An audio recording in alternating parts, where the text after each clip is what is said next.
ಇಷ್ಟೊತ್ತಿನವರೆಗೂ ಕಂಡಿದ್ದು ಕನಸ. ರಾತ್ರಿ ಕಂಡ ಕನಸನ್ನೇ ಹಗ್ಲಿನೂ ಕಾಣ್ತಾ ಇದ್ದೀನಲ್ಲ. ಈ ರಾಯ ಎಲ್ಲಿರ್ಬೋದು? ರಾಯ ಎಲ್ಲಿದ್ದೀಯ ರಾಯ?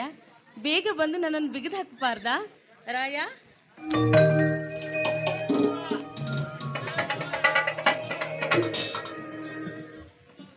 ಇವಳು ನೋಡೋದಕ್ಕೆ ಎಷ್ಟೊಂದು ಸುಂದರವಾಗಿದ್ದಾಳಲ್ಲ. ಇವಳಿಗೇನಾದ್ರೂ ಹುಚ್ಚು ಹಿಡಿದಿರಬಹುದಾ, ಅಥವಾ ಕಾಮದ ಪಿತ್ತು ನೆತ್ತಿಗೇರಿ ಪ್ರಿಯಕರನ ಕನಸು ಕಾಣುತ್ತಿರಬಹುದಾ? ಓಹೋ, ಇರ್ಬೋದು. ಹಲೋ ಮೇಡಮ್, ಇದು ಸಾವಿರಾರು ಜನ ತಿರುಗಾಡುವ ಬೀದಿ ಮೇಡಮ್, ಬೀದಿ. ಈ ದಾರಿಯಲ್ಲಿ ನಿಂತುಕೊಂಡು ಈ ರೀತಿ ಕನಸು ಕಾಣಬಾರ್ದು ಮೇಡಮ್, ಕನಸು ಕಾಣಬಾರ್ದು. ರಾಯ ಬಂದ್ಬಿಟ್ಟಿಯ ರಾಯ? ನನ್ನ ಹೆಸರು ರಾಯ ಅಂತ ನಿಮಗೆ ಹೇಗೆ ಗೊತ್ತ್ರಿ? ನಿಮಗೆ ಹೇಗೆ ಗೊತ್ತು? ದಿನಾಲು ನನ್ನ ಕನಸಿನಲ್ಲಿ ಬಂದು ಕಾಡ್ತೀಯಲ್ಲ, ಆಗ್ಲೇ ಗೊತ್ತಾಗಿದ್ದು ನೀನು ರಾಯ ಅಂತ. ಏನು? ನಾನು ನಿನ್ನ ಕನಸಲ್ಲಿ ಬರ್ತೀನ? ಹಲೋ ಮೇಡಮ್, ನಿಮ್ಮದೆಲ್ಲೋ ತಲೆ ಕಟ್ಟಿರ್ಬೋದು ನೋಡಿ. ನಾನು ಯಾರು ಅಂತ ನಿಮಗೆ ಗೊತ್ತಿಲ್ಲ, ನೀವ್ಯಾರು ಅಂತ ನಮಗೆ ಗೊತ್ತಿಲ್ಲ.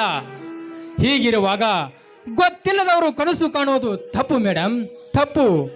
ಮೊದಲು ಈ ನಿಮ್ಮ ಭ್ರಮೆಯನ್ನು ಸರಿಪಡಿಸಿಕೊಳ್ಳಿ, ನಾನಿನ್ನು ಬರ್ತೀನಿ. ನಿಂತ್ಕೊಳ್ಳಿ ರಾಯ. ನೋಡಿ, ನಾನು ಯಾವತ್ತೂ ಯಾರನ್ನು ಕಣ್ಣೆತ್ತಿ ನೋಡಿಲ್ಲ. ನೀವು ಆ ದೇವರು ನನಗೆ ವರವಾಗಿ ಕೊಟ್ಟಿದ್ದಾನೇನು ಅಂತ ತಿಳಿದುಕೊಳ್ತೀನಿ. ನಿಮ್ಮ ಬಾಳಿಗೆ ನಾನು ಸುರ್ಪಣಿಕೆಯಾಗಿ ಬರ್ತೀನಿ ಅಂತ ಭಾವಿಸಬೇಡಿ. ಈ ರಾಯನ ಸತಿಯಾಗಿ ನಿಮ್ಮ ಮನೆಯನ್ನು ಬೆಳಗುವ ಜ್ಯೋತಿಯಾಗಿ ನಿಮ್ಮನ್ನು ಕೈ ಹಿಡಿಬೇಕು ಅನ್ಕೊಂಡಿದ್ದೀನಿ.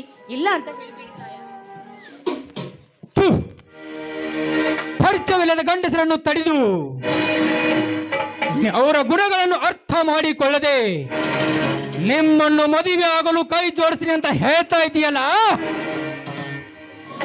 ಈ ನಿನ್ನ ಹೆಣ್ಣತನಕ್ಕೆ ಮಣ್ಣು ಹಾಕಬೇಕಂತ ಮಾಡಿದ್ಯೋ, ಅಥವಾ ಈ ಹುಡುಗ ಮೈ ಕಟ್ಟಲ್ಲಿ ಪಸಂದಾಗಿದ್ದಾನಂತ ಬಿಸಿ ಉಸಿರಲ್ಲಿ ಸುಡುತ್ತಿರುವ ನಿನ್ನ ಕಾಮದ ದಾಹವನ್ನು ತೀರಿಸಿಕೊಂಡು ಕೈ ಬಿಡ್ಬೇಕಂತ ಮಾಡಿದ್ಯೋ? ಯಾಕೆ ಈ ರೀತಿ ಮಾತಾಡ್ತಾ ಇದ್ದೀರಾ? ನಾನು ಶ್ರೀಮಂತರ ಮನೆಯಲ್ಲಿ ಹುಟ್ಟಿರ್ಬೋದು ನಿಜ, ಆದ್ರೆ ಈ ರಜನಿಯ ಮನಸ್ಸು ರಜನಿ ಗಂಧದಷ್ಟೇ ಪವಿತ್ರವಾದದ್ದು. ಪವಿತ್ರವಾದದ್ದು? ಅಷ್ಟೊಂದು ಪವಿತ್ರವಾದ ಮನಸ್ಸು ನಿನ್ನದಾಗಿದ್ದರೆ ಈ ದಾರಿಯಲ್ಲಿ ಹೋಗು ಬರುವ ಗಂಡಸರನ್ನು ತಡೆದು ಈ ರೀತಿ ಹೇಸಿಗೆ ತಿನ್ನು ಕೆಲಸಕ್ಕೆ ಕೈ ಹಾಕ್ತಿರ್ಲ ನೀನು? ನೋಡಿ ರಾಯ, ನಾನೇನು ಕಂಡವರನ್ನು ಕೈ ಮಾಡಿ ಕರಿತಾ ಇಲ್ಲ. ನೋಡಿ, ನೀವು ನನ್ನ ಕನಸಿನಲ್ಲಿ ಬಂದಿದ್ದೀರಾ ಅಂತ ನಿಮ್ಮ ಹತ್ರ ನಾನು ಬೇಡ್ಕೊಳ್ತಾ ಇದ್ದೀನಿ. ನಾನೇನಾದ್ರೂ ಮನಸ್ಸು ಮಾಡಿದ್ರೆ ನಿಮ್ಮಂತ ಸಾವಿರಾರು ಗಂಡಸರು ನನ್ನನ್ನು ಸತ್ಯನ್ನಾಗಿ ಮಾಡಿಕೊಳ್ಳೋದಕ್ಕೆ ಸಾಲಾಗಿ ನಿಲ್ತಾರೆ. ಮೊದಲು ಅಷ್ಟು ಮಾಡಿ ಪುಣ್ಯ ಕೊಟ್ಟಿಕೊಳ್ಳಿ. ಯಾಕಂದ್ರೆ ಆ ಬ್ರಹ್ಮನ ಕೈ ಕುಂಚಿನಿಂದ ಜಾರಿ ಬಂದು ಈ ಜಗವನ್ನೇ ಮಿಂಚಿಸುವ ಸುಂದರ ಸುಕನ್ಯಾಗಿದ್ದೀಯಾ. ಇಲ್ಲಿ ಮೊದಲೇ ಜನ ಸರಿ ಇಲ್ಲ.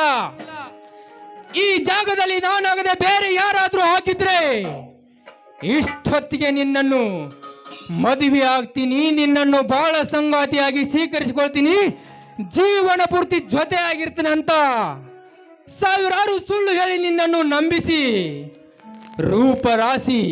ರೂಪರಾಶಿ ಮೈ ಕಾಂತಿಯನ್ನು ಹೊತ್ತ ಈ ನಿನ್ನ ಸುಂದರ ಶೀಲವನ್ನು ಕೆಡಿಸಿ ನಿನ್ನನ್ನು ಸೂಳೆ ಮಾಡಿ ತಿರುಗಿಸ್ತಿದ್ದರು ಈ ಕಲಿಯುಗದ ಜನ. ಬಟ್ ಮನೆಯನ್ನೇ ಸುಡುವ ಬೆಂಕಿ ಆಗ್ಬೇಡ, ಮನೆ ಬೆಳಗುವ ದೀಪ ಆಗೋ. ಗುಡ್ ಬೈ, ಬರ್ತೀನಿ.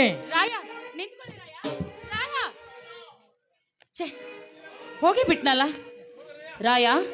ನೀನೆಷ್ಟೇ ನನ್ನಿಂದ ದೂರ ಹೋದ್ರು ನಾನು ಮಾತ್ರ ನಿನ್ನನ್ನು ಪಡೆಯದೆ ಬಿಡಲಾರೆ.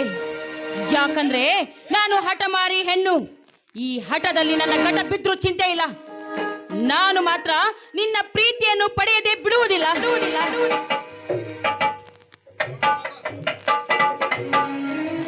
ನಿಂತ್ಕೊಳ್ಳಿ. ನೀವು ರುದ್ರ ತಾನೇ? ಹೌದು ಮೇಡಮ್, ನಾನೇ ರುದ್ರ. ರುದ್ರ ಚೆನ್ನಾಗಿದೆಯಾ ರುದ್ರ? ಚೆನ್ನಾಗಿದ್ದೀನಿ ಮೇಡಮ್, ನೀವು ಚೆನ್ನಾಗಿದ್ದೀರಿ ಮೇಡಮ್? ನಾನು ಚೆನ್ನಾಗಿದ್ದೀನಿ ರುದ್ರ. ಹಾಂ ಮೇಡಮ್, ನಾನೇನು ಬರಲ್ಲ ಮೇಡಮ್? ರುದ್ರ ನಿಂತ್ಕೊಳ್ಳಿ ರುದ್ರ. ಇದೇನು ರುದ್ರ, ಅಪರೂಪವಾಗಿ ಭೇಟಿಯಾಗಿದ್ದೀರಾ? ಸ್ವಲ್ಪ ಹೊತ್ತು ನಿಂತು ಮಾತನಾಡೋದನ್ನ ಬಿಟ್ಟು ಹಾಗೆ ಹೊರಟು ಹೋಗ್ತಾ ಇದ್ದೀರಲ್ಲ? 5 ನಿಮಿಷ ಅಲ್ಲ ಮೇಡಮ್, 10 ನಿಮಿಷ ನಿಂತ ಮಾತನಾಡ್ಬೋದು. ಆದರೆ ನಾವು ಮಾತನಾಡುವಾಗ ನಿನ್ನ ಮಾವಂತರು ನೋಡ್ತಿರು ಸುಮ್ಮ ರಗಳೆ ಆಗೋದು. ರುದ್ರ, ನನ್ನ ಮಾವಂದ್ರು ಏನಾದರೂ ನನ್ನ ಜೊತೆ ನೀವು ಮಾತಾಡಬಾರ್ದು ಅಂತ ಏನಾದರೂ ಸ್ಟ್ರೈಕ್ ಮಾಡಿದ್ದಾರೆ? ಹಾಗೇನಲ್ಲ ಮೇಡಮ್, ನೀವು ಶ್ರೀಮಂತರು, ನಾವು ಬಡವರು. ನಿಮ್ಮಂತ ಶ್ರೀಮಂತರು ಏನನ್ನು ನಾವು ತಡೆದ ಮಾತನಾಡಿಸಿದ್ರೆ ನಮ್ಮಂತ ಬಡವರ ಮೇಲೆ ಕೆಟ್ಟ ಅಪವಾದನ ಹೊರಿಸಿ ಏನು ಮಾಡಕ್ಕೆ ಹೇಸುವುದಿಲ್ಲ ನಿನ್ನ ಮಾವಂದಿರು.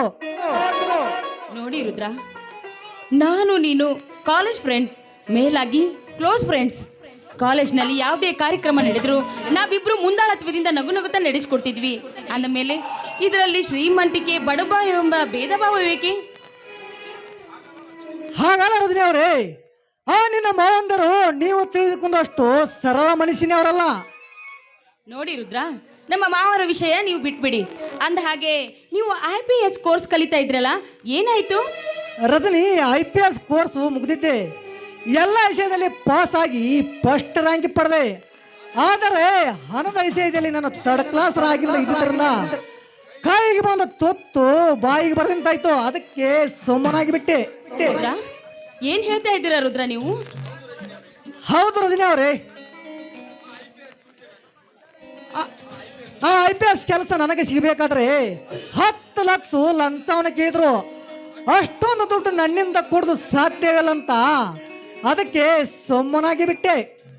ನೋಡಿ ರುದ್ರ, ಈ ರೀತಿ ಹೇಳ್ತೀನಿ ಅಂತ ತಪ್ಪು ತಿಳಿದುಕೊಳ್ಬೇಡಿ. ಈ ಹುದ್ದೆಯ ಸಲುವಾಗಿ ಹಿಂದೆ ನಿಮ್ಮ ಹಿರಿಯರು ಸಾಕಷ್ಟು ಗಳಿಸಿದ ಆಸ್ತಿಯನ್ನು ಕಳೆದುಕೊಂಡಿದ್ದೀರಾ. ಈಗ ನಿರ್ಗತಿಕರಾಗಿ ನಿಂತಿದ್ದೀರಾ. ಅಂದಮೇಲೆ ನಾನು ನಿಮಗೆ ಸಹಾಯ ಮಾಡಬೇಕು ಅನ್ಕೊಂಡಿದ್ದೀನಿ. ಹಾ ಮೇಡಮ್, ಏನು ಹೇಳ್ತಾ ಇದ್ದೀವಿ ಮೇಡಮ್?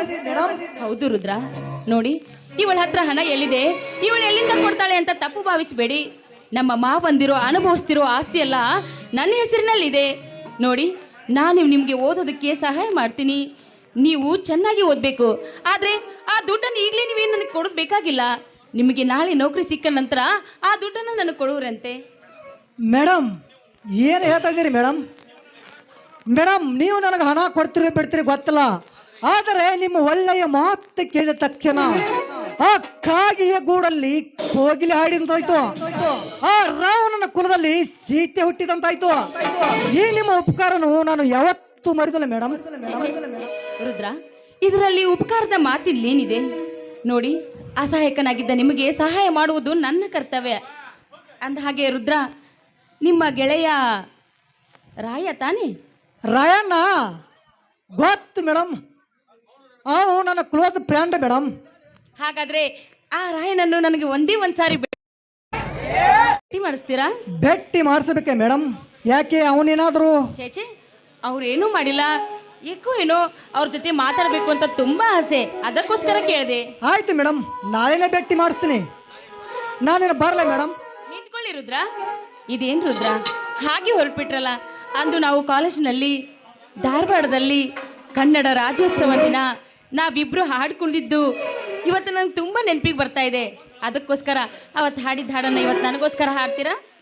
ಮೇಡಮ್, ನಾ ಯಾವ್ದಾರ ಮಾರ್ತಾ ಹೋಗಿದ್ದೀನಿ ಮೇಡಮ್. ನಾ ಯಾವ್ದಾರ ಮಾರ್ತಾ ಹೋಗಿದ್ದೀನಿ ಮೇಡಮ್. ನೀವು ನಿಮ್ಮ ಬಾಯಿಯಿಂದ ಒಂದು ಗೀತೆನ ಹಾಡಬಾರ್ದು ಮೇಡಮ್. ಆಯ್ತು ರುದ್ರ, ನಿಮ್ಮ ಇಷ್ಟದಂತೆ ಆಗಲಿ.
ಬನ್ನಿ ರುದ್ರ, ಹಾಗಾದ್ರೆ ಹೋಗೋಣ.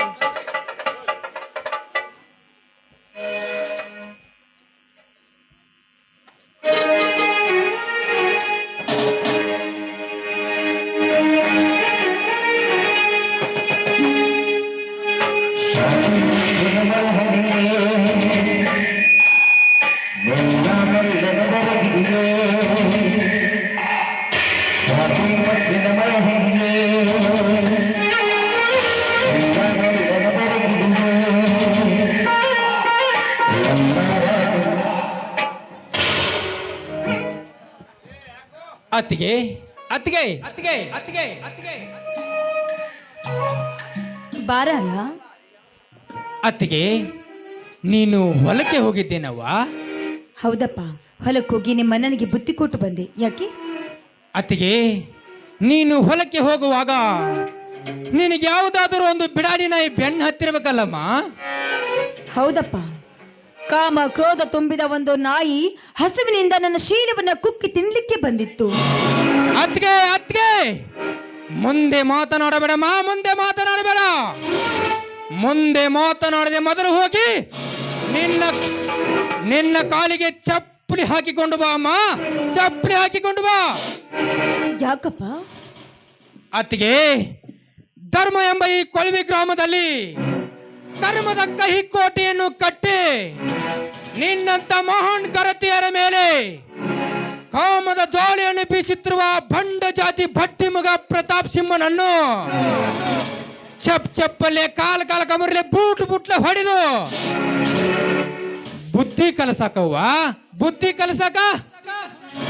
ಹೋಗ್ಲಿ ಬಿಡಪ್ಪ, ಪರರ ಹೆಣ್ಣನ್ನ ಆಶಿಸಿ ಮೋಹದಿಂದ ನೋಡಿ ಮೋಸಗೊಳಿಸುವ ಅಂತ ದುಷ್ಟ ವ್ಯಕ್ತಿಗಳಿಗೆ ಸರಿಯಾದ ಶಿಕ್ಷೆ ಕೊಡ್ಲಿಕ್ಕೆ ನಮ್ಮನ್ನೆಲ್ಲ ಕಾಯುವ ಆ ಶಿವ ಒಂದಲ್ಲ ಒಂದಿನ ಶಿಕ್ಷೆ ಕೊಡ್ತಾನಪ್ಪ. ಶಿವ? ಅತ್ತಿಗೆ, ಎಲ್ಲಿದ್ದಾನತ್ತಿಗೆ ಆ ನಿನ್ನ ಶಿವ? ಬಡವರನ್ನು ಬಡಿದು ರೈತರ ರಕ್ತವನ್ನು ರಾಕ್ಷಸರಂತೆ ಹೀರಿ ಅನ್ಯಾಯ ಅಕ್ರಮದಿಂದ ಆಸ್ತಿಯನ್ನು ಗಳಿಸಿದ ಆ ದುಷ್ಟ ಶ್ರೀಮಂತರನ್ನು ನೋಡ್ತಾ ಕೂತಿರುವನಲ್ಲ, ಆ ಶಿವನ ಅಥವಾ 10 ರಿಂದ 12 ವರ್ಷದ ಹೆಣ್ಣು ಮಕ್ಕಳ ಮೇಲೆ ಲೈಂಗಿಕ ಕಿರುಕುಳ ಕೊಡುತ್ತಿರುವ ಆ ಕೆಟ್ಟ ಕಾಮುಕರನ್ನು ನೋಡ್ತಾ ಕೂತಿರುವನಲ್ಲ, ಆ ಶಿವನ? ಹೋಗತ್ತಿಗೆ ಹೋಗು. ಆ ನಿನ್ನ ಶಿವನಿಗೆ ಜೀವ ಕೊಡುವುದು ಒಂದೇ ಗೊತ್ತು, ಜೀವನ ಹೇಗೆ ಮಾಡುವುದು ಗೊತ್ತೇ ಇಲ್ಲ. ಮೈದುನರಾಯ, ನಾ ಹೇಳುವ ಮಾತನ್ನ ಸ್ವಲ್ಪ ಕೇಳಪ್ಪ. ಅತ್ತಿಗೆ, ಈ ನಿನ್ನ ಮೈದುನ ಹಠಮಾರಿ ಅನ್ನೋದು ನಿನಗೆ ಗೊತ್ತಿಲ್ಲವೇ? ಗರತಿಯರ ಗುಣವನ್ನು ಅರಿಯದೆ ಗಿಡದಿಂದ ಗಿಡಕ್ಕೆ ಸಿಗುವ ಮಂಗ್ಯನಂತೆ ಹೆಣ್ಣು ಮಕ್ಕಳನ್ನು ಕಾಡಿಸಿ ಪೀಡಿಸಿ ಕಾಮದಾಟ ಕರೆಯುವ ಕಾಮ ಪಿಸಾಸಿಯನ್ನು ಆ ಬಂಡ ಜಾತಿ ಬಡ್ಡಿ ಮಗ ಪ್ರತಾಪ್ ಸಿಂಹ ಇನ್ನು ಮುಂದೆ ಯಾವ ಹೆಣ್ಣು ಮಕ್ಕಳನ್ನು ಕಣ್ಣೆತ್ತು ಕೂಡ ನೋಡಬಾರ್ದು. ಆ ರೀತಿ ಮಾಡಿ ಬರ್ತೀನಿ. ಬಾ ಅಮ್ಮ, ಹೋಗೋಣ.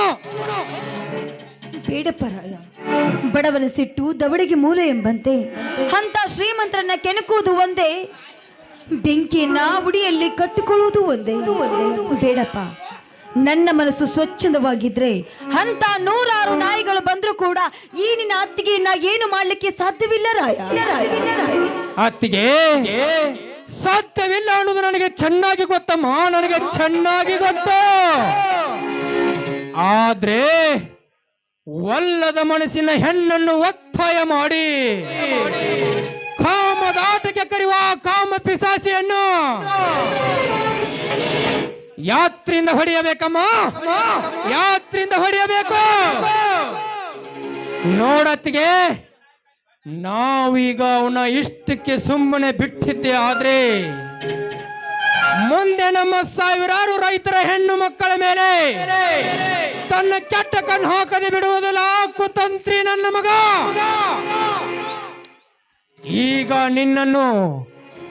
ಈಗ ನಿನ್ನನ್ನು ತಡೆದ ಮಾತನಾಡಿಸಿದ ತಪ್ಪಿಗೆ ಈ ನಿನ್ನ ಪಾದಕ್ಕೆ ಬಿದ್ದು ಕ್ಷಮೆ ಕೇಳಬೇಕು ಅಂದು, ಇಲ್ಲ ಈ ನಿನ್ನ ಮೈದುನ ರಾಯನನ್ನ ಹರಿತವಾದ ಕೊಡ್ಲಿಗೆ ಅವನ ರುಂಡ ಕೊಡಬೇಕು ಅಂದು